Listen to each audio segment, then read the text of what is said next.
पैसे तो ना कोई नहीं छड्डने तुसी दसो चौधरी के करे। अस्सलाम वालेकुम भैणो ते भरावो, मैं तुहाडा अपना चौधरी परवेज। अज मैं भरावां वास्ते व्लॉग बनाउण लगा ते मैनू कोई जगह ही नहीं लभी। मैं घरों निकलिया गड्डी दा, मैं क्या कम ते जाना लेट हो गया, हुण कित्थे व्लॉग बना।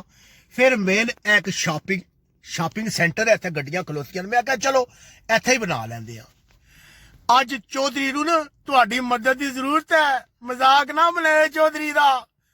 अच्छा जी, कल ना तुहानूं पता अजकल टैक्सियां दा काम ते वैसे ही ठंडा पे है ना, ते मैं कल टैक्सी चला गया, बड़ा परेशान सा, पैसों के बारे सोचदा गया, पैसे कित्थों आवणगे, पैसे कित्थों आवणगे। जाके बैठ ते सुता, पता ही नहीं लगा कदों अख लग गई है, तो ख्वाब विच मैं देखा पैसे आई जा रहे, पैसे आई जा रहे। चौधरी पैसे इकट्ठे कर रहा, बड़े बड़े बक्से भर गए। चौधरी नूं अमीरां वाले ख्वाब आ रहे सी। एकदम न जेड़ा फोन बजना शुरू हो गया, टड़े टड़े टड़े टड़े।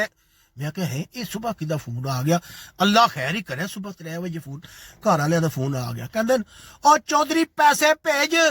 मैं क्या के एमरजेंसी बन गई है, ओए साडे पड़ोसियां दे घर काका होया, असां उन्हां दे घर मुबारकबाद देन जानी है। ओ मैं क्या कितने पैसे चाहिए ने, कहंदे 50,000।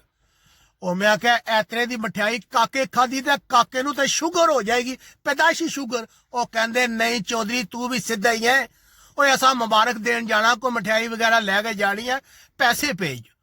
और दसो भरावो तुसी, पहले तो ईदा च बरातां ते पैसे सी, फिर बर्थडे ते पैसे शुरू हो गए, हुण दसो काके पैदा होण। और जिस तरह काके पैदा होण ते असीं बाहर वाले पैसे भेजदे रहूं, असीं तो कंगाल हो जाएंगे, क्योंकि महल्ले च रोज किसी ना किसी का काका पैदा हो जाता। हुण साडे गवांढियां दे घर काका पैदा हो गया, सानू मुसीबत नहीं। नहीं मेरा मतलब है गवांढी तो अच्छे ने, मैं उन्होंने मुबारक भी देंदा, अल्लाह पाक होर उन्होंने बच्चे दे। लेकिन वैसे मैं तुहानू घर वालियां दी स्टोरी सुनांदा पिया। हुण ओह कहंदे ने पैसे भेज, और मैं ना उन्होंने टेर आए बाएं छाएं की। और मैं क्या ਉਹ ਤੁਹਾਨੂੰ ਤਾਂ ਜੇ ਮੈਂ ਪਹਿਲੀ ਤਾਂ ਪੈਸੇ ਭੇਜੇ ਨਾ, ਆਂਦੇ ਨੇ ਕਿਹੜੇ ਪੈਸੇ ਚੌਧਰੀ, ਸਾਨੂੰ ਤਾਂ ਕੋਈ ਨਹੀਂ ਯਾਦਾਸ਼ਤ। ਅਸਲ ਵਿੱਚ ਉਹਨਾਂ ਦੀ ਯਾਦਾਸ਼ਤ ਜਿਹੜੀ ਹੈ ਨਾ ਬੜੀ ਮਾੜੀ ਹੈ। ਮੇਰੀ ਤਾਂ ਯਾਦਾਸ਼ਤ ਬੜੀ ਪੱਕੀ ਹੈ, ਨਵੇਂ ਸਾਲ ਤੇ ਟੈਕਸੀ ਚਲਾ ਕੇ ਲੰਮ ਨਿਕਲ ਗਏ ਸੀ, ਮੈਨੂੰ ਤਾਂ ਪਤਾ ਸੀ ਨਹੀਂ ਕਿਹੜੇ ਪੈਸੇ, ਪਰ ਉਹ ਭੁੱਲ ਗਏ ਸੀ। ਹੁਣ ਉਹ ਕਹਿੰਦੇ ਨੇ ਪੈਸੇ ਭੇਜ। ਅੱਛਾ ਜੀ, ਮੈਂ ਉਹਨਾਂ ਨੂੰ ਟਰੱਕ ਦੀ ਬੱਤੀ ਪਿੱਛੇ ਲਾ ਕੇ ਆ ਗਿਆ। ਮੈਂ ਕਿਹਾ ਤੁਸੀਂ ਫਿਕਰ ਨਾ ਕਰੋ, ਮੈਂ ਟੈਕਸੀ ਚਲਾਉਣ ਚੱਲਿਆ, ਸ਼ਾਮੀ ਆ ਕੇ ਤੁਹਾਨੂੰ ਪੈਸੇ ਭੇਜਾਂਗਾ।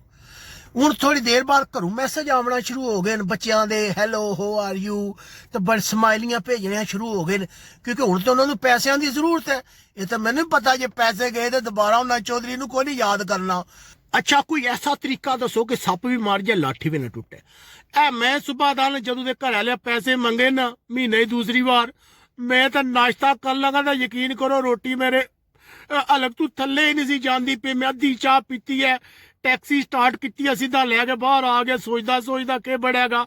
और राह च मैं सोचदा पे सवारियां समझिया फिर पागल। एक सवारी मैंने पुछदी है, Chaudhary what are you thinking? मैं I am thinking future of world. मैनू कहदी है तू तो बड़ा सही ने, उन्होंने तो नहीं पता मेरा सही को ना, मैं तो पैसे बचाने दी स्कीमां करदा पिया। यकीन करो मेरा काम वाल ध्यान ही कोई नहीं। सवारी अगे मैं देखा 1 घंटा मेरी एप्लीकेशन बंद हुई, मैनू होश ही कोई नहीं। मैं क्या नवे के गमाने चौधरी, जेड़े पहले पिछा जा रहे उन्होंने तो बचा।